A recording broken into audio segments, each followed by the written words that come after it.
Good morning to all. आज आप देख सकते हैं हमारे स्क्रीन पर ए.के. झा सर हैं, तो उनको बहुत बहुत नमस्ते प्रणाम। नमस्ते नमस्ते। और आज हम दोनों जो हैं आज कुछ बात करेंगे। तो झा सर, कैसा लग रहा है सर आपको यहाँ आकर?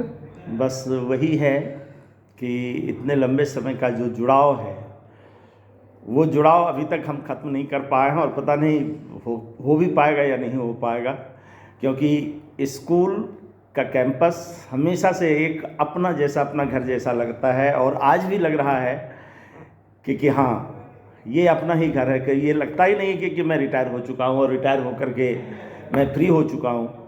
यहाँ पर आकर के सबसे मिलना जुलना, बच्चों के लिए जो है सो एक अपनी भावना, और बच्चों की मेरे लिए जो भावना है, वही हम शिक्षकों की जीवन भर की कमाई है। इसमें तो कोई दो मत नहीं।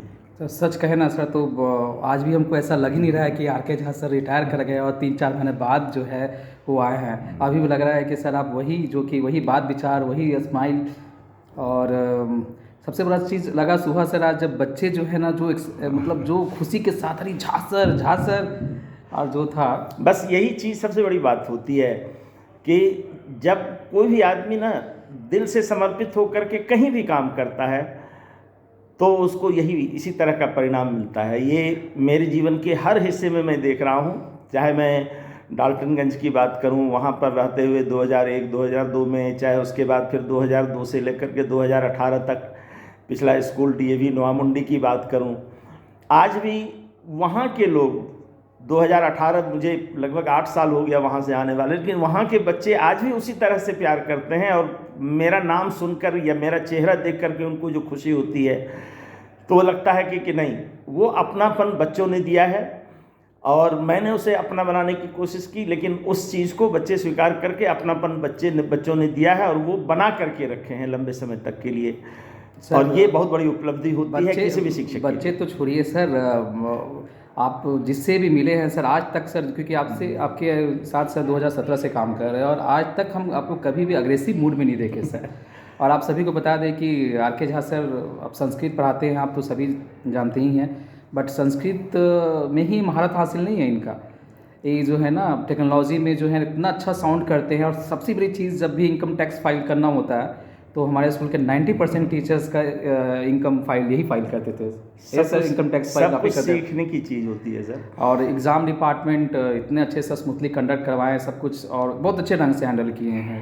और इनके कमी तो हमें हमेशा पहले तो भी मतलब इनके प्रोजेक्ट में हेल्प होते रहता था, but right now actually problem face कर रहे हैं सर। अच्छा सर, एक चीज़ आपसे पूछना चाहते हैं सर, बच्चे लोग को सर डीएवी के बारे में थोड़ा बताइए और हमारे स्कूल के बारे में बताइए सर, क्योंकि बहुत सारे बच्चे ना, क्योंकि देखिए मार्केट ऐसा है कि ओपन है बहुत सारा चीज़, और जो दिखता है वही बिकता के कॉन्सेप्ट पर जो है ना बच्चे लोग डाइवर्ट हो जाते हैं। सर थोड़ा डीएवी के बारे में और भूयंडी के बारे में बताइए सर आप। तो सबसे बड़ी बात है कि इसके लिए एक सबसे सीधी सी बात है कि आज ये बात बिल्कुल सही है कि बाज़ार का दौर है और प्रदर्शन का दौर है, और बच्चों से लेकर माता पिता तक उधर आकर्षित हो रहे हैं, जिसका परिणाम क्या है कि बच्चे या माता पिता को जो हासिल होना चाहिए वो नहीं हो पाता है। रही बात डीएवी, खास करके डीएवी घाटों भुइयांडीह, जब से मैं यहाँ पर आया, यहाँ की जो व्यवस्था, यहाँ का अनुशासन और डीएवी संस्था की ही बात है कि यहाँ पर दिखावा से ज़्यादा जो इसकी मूल चीज़ें हैं शिक्षा की, उस पर जोर देने की कोशिश की जाती है। बच्चे, सारे शिक्षक एक एक बच्चे से बिल्कुल जुड़ करके उनकी अच्छाइयों और कमियों को दूर करने की कोशिश करते हैं। माता पिता से बात करके उनके बच्चों के अंदर जो है सो कमी को दूर करते हुए उसे और ऊपर बढ़ाने की कोशिश होती है। ये डीएवी की सबसे बड़ी खासियत है। और ख़ास करके डीएवी घाटों की जो भी टीम रही है, और ये मेरा सौभाग्य रहा है कि डीएवी में मैं जहाँ भी रहा हूँ, वहाँ के जितने भी लोग मेरे साथ या जिनके साथ मुझे काम करने का मौका मिला, वो इतने अच्छे मिले कि सब वो समर्पण जो एक अपने कर्तव्य, अपने ड्यूटी के लिए जो होता, वो समर्पण देखने को मिला। और शायद जैसा आपने पहले बताया कि इतना कुछ होने के बाद मतलब ये सारा काम करने की चीज़, भावना जो है, ये आप लोगों के ही, शिक्षकों के ही बीच से एक प्रेरणा से मिलती रही कि हम नए के बीच में अपने आप को कम से कम जो है सो इरेलीवेंट ना बना पाएँ, अपने आप अपनी रेलिवेंसी बना करके रखें। और इस भावना ने मुझे बहुत कुछ सिखा दिया, कंप्यूटर चलाना सिखा दिया, एडमिनिस्ट्रेटिव काम करना सिखा दिया। और ये जो भावना है रेलिवेंट रहने की, ये सारे शिक्षकों से वो मेल जोल करना सिखा दिया। और उस भावना का परिणाम मेरे साथ यही रहा कि आज जहाँ भी मैं पुराने साथियों के साथ खड़ा होता हूँ तो वो अपनापन अभी तक ख़त्म नहीं हो पाया, चाहे वो अभी काम कर रहे हैं, चाहे जो कोई साथी रिटायर हो चुके हैं वो भी। और एक सबसे बड़ी बात मैं बताता हूँ, ये मेरा सौभाग्य है, बहुत कम शिक्षकों को ये मैं बीच बीच में अपने बीच में चर्चा भी करता रहता हूँ, बहुत कम शिक्षकों के साथ ये होगा कि मेरे साथ में या जिनके साथ मैंने काम किया है, ऐसे कुल 16 लोग डीएवी में कहीं ना कहीं प्राचार्य बने। और ये सबसे बड़ी चीज़ है कि प्राचार्य बनने के बाद भी आज भी वो मेरे साथ अपने एक सहयोगी की तरह ट्रीट करते हैं। ये उनके मन में भावना, ऐसे लोग मेरे साथ रहे कि उनके मन में ये भावना कभी नहीं आती है कि मैं प्राचार्य बन गया, ये तो टीचर ही रह गया। सर वो तो आपका यही मेहनत, अपनापन है वो और आपका कुछ नहीं। मेहनत है सर, और आपका जो संगत और आपका जो वे ऑफ टॉकिंग है ना सर, वही अटैचमेंट है सर। और आप सभी को बता दें कि झा सर जो है, यदि आप हमसे पूछे तो ये वर्ल्ड के सबसे लकीएस्ट पर्सन है। खुशहाल ज़िंदगी है इनके। 2 बेटे, जो आप डीएवी के बारे में सर बता रहे थे, 2 बेटे डीएवी से पढ़ के निकले हैं और दोनों well settle. One is in I think Manchester sir. हाँ, एक बड़े बेटा इनके मैनचेस्टर में है और एक जो इनके छोटे म्यूनिख बेटा जो जर्मनी में हैं है। वो जर्मनी में है। और आज हम लोग बहुत खुशनसीब हैं कि झा सर का आज हम लोग बीच में मिले हैं हम लोग। उसके बाद पता नहीं झा सर फिर हम लोग से जुड़ेंगे शायद ऑनलाइन, मैनचेस्टर से या जर्मनी से जुड़ेंगे। तो ये डीएवी का ही देन है। और जैसे सर ने बताया कि डीएवी जो है ना, केवल पढ़ाता नहीं है आप सभी को वैल्यूज़। और वी आर फ्रॉम इंडिया, मतलब वी आर इंडियन। तो जो इंडिया का जो कल्चर है, जो वैल्यूज़ है, वो हम लोग सभी लोग टीचर्स, सारे टीचर्स कोशिश करते हैं कि बच्चों में उसमें डालें, ताकि बच्चे आगे बढ़कर कोई भी प्रॉब्लम जो है ना वो आए तो आसानी से सॉर्ट आउट कर ले। जैसे झा सर बताया, अपना पूरे करियर में बताएं, कभी भी इनके चेहरे में सिकन नहीं देखा गया। और झा सर के बारे में ज्ञान सर बताएंगे। आइए ज्ञान सर, आइए यहाँ बैठ जाइए सर। ज्ञान सर से पहले एक चीज़ और मैं इसमें आप लोगों को जोड़ना चाहूँगा कि ये मेरे जीवन का सबसे बड़ा अनुभव है। जैसा सर ने बताया कि इस अनुभव में मैंने यही सीखा है कि जो कोई भी व्यक्ति चाहे किसी भी पेशे में हो, अगर उसने अपनी काम को, अपने कर्म को ईमानदारी से पूजा माना है, वर्शिप माना है, तो वो चाहे किसी भी स्तर का हो, उनको ऊंचाइयां मिलती है। उनके बच्चे हमेशा ऊंचाई की ओर जाते हैं, क्योंकि उनके बच्चे अपने माता पिता को संघर्ष करते हुए देखते और महसूस करते हैं, इसलिए वो ऊंचाई पर जाते हैं। और जहाँ पर अगर यही मैं एक शिक्षक के रूप में अपनी जिम्मेदारी से भागता रहता तो बच्चे वही सीखते मुझसे। तो फिर जो मैं उनसे उम्मीद बना के रखा, कोई हर माता पिता उम्मीद बना के रखा है, फिर वो उम्मीद पूरी नहीं हो पाती और वो वहाँ पर धोखा खाते। लेकिन ये डीएवी की संस्कृति का ही परिणाम है कि ये मेरा अपना अनुभव है कि जितने भी डीएवी के टीचर, इवन यहाँ तक कि जो चतुर्थ वर्गीय कर्मचारी के भी बच्चों को मैंने देखा है सर, कि वो बहुत ऊंचाइयों तक पहुँचे हैं। बिल्कुल बिल्कुल, आप बिल्कुल सही बोल रहे डीएवी हैं सर। के स्टाफ के बच्चे कभी भी बहुत रेयर ही, बहुत ही कम ऐसे होते हैं जो कि बेकार कहलाते हैं। सही बात है। लेकिन 99 ये बात सही बोल रहे हैं कि 99.9% बच्चे डीएवी के स्टाफ के अच्छे वेल सेटल्ड हैं, अपने माता पिता से अधिक ऊंचाई को प्राप्त करके स्कूल को, माता पिता को, टीचर को गौरवान्वित महसूस कराते हैं। हम तो ज्ञान सर से रिक्वेस्ट करेंगे कि आप झा सर के बारे में बताइए। सर के साथ 2022 में मैं डीएवी ज्वाइन किया, तब से सर को मैं वहाँ डीएवी घाटों से ही देख रहा हूँ। सर का जो सहयोग हर एक काम में, हर एक जूनियर टीचर्स को, सीनियर टीचर्स को जो सर का सहयोग रहता है वो काफ़ी अच्छा रहता है। सर से अगर कुछ भी आप हेल्प लेने जाइए तो सर कभी ना नहीं बोलते हैं। चाहे टाइम शाम में जाइए, आप सुबह जाइए, कभी भी जाइए, सर आपके साथ लगे रहेंगे। और सर जब तक आपका पूरा काम नहीं करवाएंगे सर हटते भी नहीं हैं। तो सर के लिए कुछ वर्ड में बोलना सर के लिए काफ़ी मुश्किल है, कि सर के लिए अगर बोला जाए तो एक दिन कम पड़ जाएंगे। सर जितना सहयोग करते हैं सबको, और ख़ासकर हम पे तो विशेष लगाव रहता है सर का शुरू से ही। हमको विशेष केयर भी करते हैं। अभी सर कोलकाता से भी हमको फ़ोन करते हैं। सर अब जाएंगे भी, विदेश भी जाएंगे, वहाँ से भी सर कॉल जरूर करेंगे, ऐसा हम लोग को उम्मीद निश्चित है। रूप से, उसमें तो कोई दो और मत सर नहीं। काफ़ी अच्छे हैं, सर का हेल्प हमेशा सबको मिलता रहा है और आगे भी मिलता रहेगा। हम सर से यही चाहते भी हैं कि सर सबको हेल्प करते रहें। हाँ, अभी भी हम लोग को लग ही नहीं रहा है कि झा सर जो है 4 महीना हो गया स्कूल से मतलब गए हुए। एक चीज़ और बताएं ज्ञान हाँ, जी, बिल्कुल, ये बिल्कुल सर। जो है सो मतलब मैं अपने जीवन के अनुभव को बताता हूँ कि दो तरह के आदमी होते हैं, मैंने देखे हैं इस दुनिया में। जैसे आपने कहा मदद लेने की बात, कोई अगर किसी के पास मदद से जाता है तो किसी उम्मीद से जाता है, ये मान करके जाता है कि मुझे यहाँ पर जो है ना इसका समाधान मिलेगा। तो दो तरह के आदमी में एक तरह के आदमी होते हैं कि अरे ये क्या तंग करने के लिए आगे आए, इसको टाल देते हैं। लेकिन सच्चाई ये है कि हर मनुष्य को ये सौभाग्य समझना चाहिए कि अगला आदमी मुझे योग्य समझ रहा है, तभी वो आ रहा है मदद लेने के लिए। तो ये कोई भी अगर हमसे मदद लेने आता है तो वो हमारे सम्मान को, हमारे महत्व को मतलब बढ़ा करके आता है। सर ये आपका बड़प्पन है सर, बड़प्पन बहुत है सारे सर। लोग और सर उसको अलग वे में लेते हैं। हाँ, अगर इस सोच के साथ चला जाए ना तो आदमी को जीवन में बहुत कुछ सीखने को भी मिलता है और इस बहाने अपने आप को जो है सो अपने सहयोगियों के साथ एक अच्छा व्यवहार भी बना सकते हैं। अच्छा, आप सभी को बता दें कि जैसे कि ज्ञान सर भी बताएं कि झा सर जो हैं वो मतलब सभी को, चाहे वो नॉन टीचिंग स्टाफ हो, सपोर्टिंग स्टाफ हो या टीचर्स जूनियर सीनियर जो भी हो, सबके साथ इनका ट्रेनिंग लाजवाब रहा।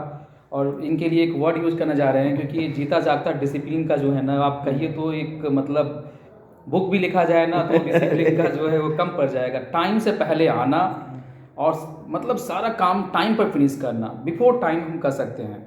तो जिस प्रकार से विवेकानंद के स्टैचू और पोर्ट्रेट से भी हम लोग बहुत कुछ लर्न करते हैं ना, तो अभी तो सर सामने है तो बहुत कुछ एक इनका और मतलब चीज़ जो सर के है। बारे में सर हम और ऐड करते हैं, हाँ, सर, एज ए बिल्कुल। संस्कृत टीचर हम तो अपने लाइफ में नहीं देखे कि कोई संस्कृत टीचर इतना अच्छा जिनको कंप्यूटर का नॉलेज हो, As well as इंग्लिश का नॉलेज हाँ, हो, good in English। हिंदी का नॉलेज हो।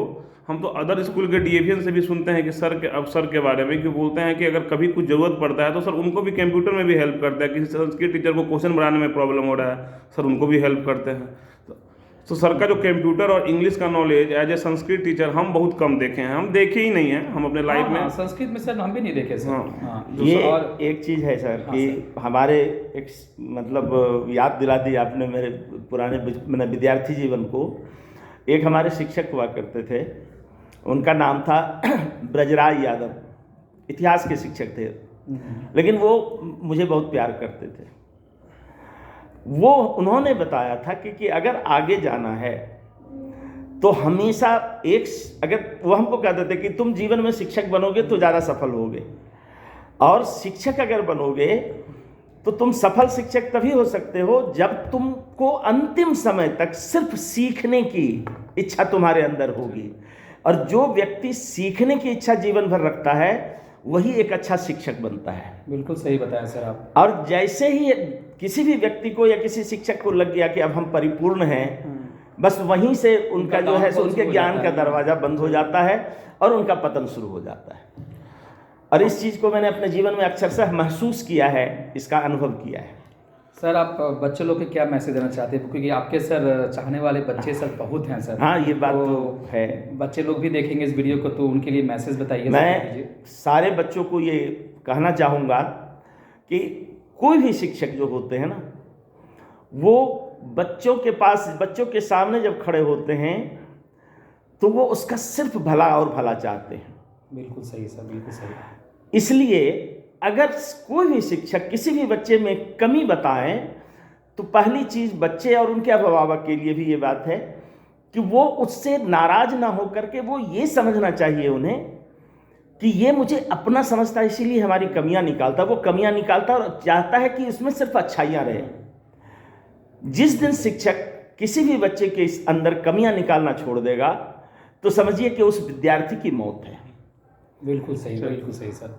तो वो कमियां निकालना शिक्षक का सबसे बड़ा धर्म है, और विद्यार्थी को इसे पॉजिटिव वे में लेकर के उस चीज़ को अपने अंदर जो है लेना चाहिए, अपनी कमियों को धीरे धीरे दूर करना चाहिए। हालांकि एक बात ये भी सच है सर कि एक हमारे साथी हैं, वो बाद में कहते थे कि माता पिता या शिक्षक जब हम विद्यार्थी थे कुछ कहते थे ना तो बहुत गुस्सा आता था। और गुस्सा इस बात का आता था कि अरे ये हमको जो है सो इस तरह से करा, क्योंकि हमारी वो सोच से अलग होता था। लेकिन जब हम अभिभावक बन जाते हैं या जिम्मेदारी आ जाती है, तब फिर जब हम पिछली ज़िंदगी को सोचते हैं तो लगता है कि अगर काश वो सारी बातों को अगर हम आज मान लिए होते तो आज हम जहाँ हैं उससे कहीं आज ज़्यादा ऊंचाई पर होते हैं। बिल्कुल बिल्कुल सही सर। क्योंकि वो कमियां निकाल रहे थे मेरी, हमको प्योर बनाने के लिए, हमको स्ट्रांग बनाने की कोशिश कर रहे थे। और जब तक एक विद्यार्थी सच्चा लर्नर नहीं होगा तब तक वो अच्छा जो है सो एजुकेटेड नहीं हो सकता। तो लर्नर होना होगा। शिक्षक जैसे लर्नर होते हैं उसी तरह विद्यार्थियों को भी लर्नर होना होगा। और अभी तक के अनुभव में मेरे पढ़ाए हुए बहुत सारे विद्यार्थी बहुत ऊंचाई तक गए हैं। और मैंने तो देखा है कि कैसे अच्छे बच्चे बर्बाद हो जा रहे हैं और कैसे बर्बाद हुए बच्चे भी अच्छे चले जा रहे हैं। बिल्कुल बिल्कुल सही बोल रहे हैं सर। सही है सर। तो वो सब वही है कि शिक्षक को वो या पढ़ाई को वो कैसे लेते हैं। अगर आप पॉजिटिवली, कोई भी बच्चा पढ़ाई को पॉजिटिवली लेगा तो वो ऊंचाई तक जाएगा जहाँ पर। और बच्चों के लिए एक मैं ये भी बताना चाहता हूँ कि ये सबसे बड़ा गर्व का विषय होता है किसी भी बच्चों के लिए, कि वो अपने ऊपर तभी गर्व कर सकता है कि जब वो अपनी पढ़ाई, अपनी शिक्षा, अपनी योग्यता, अपने काम के बल पर वो अपने आप को अपने माता पिता के जीवन स्तर से ऊंचा जीवन स्तर अपने लिए बना ले, तो वो माता पिता भी सफल कहलाता है और वो विद्यार्थी भी सफल कहलाता है। अगर आप माता पिता के स्तर में ही आपकी ज़िंदगी बनी रह गई तो फिर वो सफल नहीं आप कहलाएंगे। हमें लग रहा है सर कि बच्चे आपके बात को ध्यान से सुनेंगे और फॉलो करेंगे, और खासकर कैसे सक्सेस करना है। सर लास्ट में सर हम सभी, आप मतलब सभी टीचर्स जितने भी हम लोग हैं हमारे फैमिली के साथ, मतलब आपका ट्रेनिंग, आपके मैडम का, बच्चे लोग से ज़्यादा नहीं रहा, बट हम लोग भगवान से प्रे करेंगे कि आप स्वस्थ रहिए सर, मैडम भी स्वस्थ रहें, बच्चे आगे बढ़े सर। एक लास्ट में सर, क्योंकि ना पेरेंट्स बहुत मतलब कंफ्यूज होते हैं सर कि डीएवी हमारे स्कूल में ही बच्चे को एडमिशन क्यों करवाएं सर, आप तो थोड़ा उस पर फोकस कीजिए सर। बेटे सर। देखिए वही चीज़ है कि डीएवी की बात अगर मैं करूं, पहले भी इसकी चर्चा मैं कर चुका हूं कि डीएवी एक ऐसी संस्था है जो मैंने अपने जीवन के अनुभवों से देखा है, महसूस किया है कि यहाँ आपको संस्कार या यहाँ की जो शिक्षा की जो पद्धति है या सिस्टम है, एजुकेशन सिस्टम डीएवी का है, वो आपके कंप्लीट डेवलपमेंट की बात करता है। यहाँ बच्चों ने जो ईमानदारी से पढ़ाई की है, और गार्जियन जिनके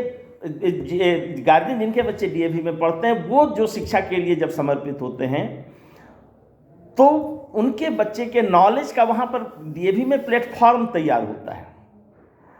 जबकि जो ये क्या कहते हैं प्रदर्शन करने वाले जो स्कूल्स हैं, पैसे तो वहाँ मिलते हैं बहुत, माने ये चकमक आपको हर जगह मिलेगा, तो वहाँ पर बच्चे आपके बिल्कुल वैसे ही बनते हैं जैसे कि बड़े बड़े शहरों में एलईडी और इस सब का एकदम आकर्षक पोस्टर जो होता है, जिसमें कि ना कोई जान होती है ना कुछ होता है, हवा के झोंके के साथ वो फट जाता है, क्षणिक होता है सर, इसको एक वर्ड बोल सकते हैं क्षणिक। वही दिखावे वाले स्कूलों में आपके बच्चे बनते हैं। जबकि डीएवी जो है सो जमीन देता है, और जब आपके पास जमीन है तो वहाँ पर कोई भी इमारत खड़ी कर सकते हैं, लेकिन मतलब ये चकाचक बन करके अगर किसी होर्डिंग पर टंगे हों तो वो कुछ दिन के लिए ही चमकते हैं और बाकी फिर उसके पास कुछ। Thank you very much sir, आपके इम्पोर्टेंट समय देने के लिए। चलिए बहुत बहुत धन्यवाद। Thank you sir. आप जब आइए जरूर आइए सर।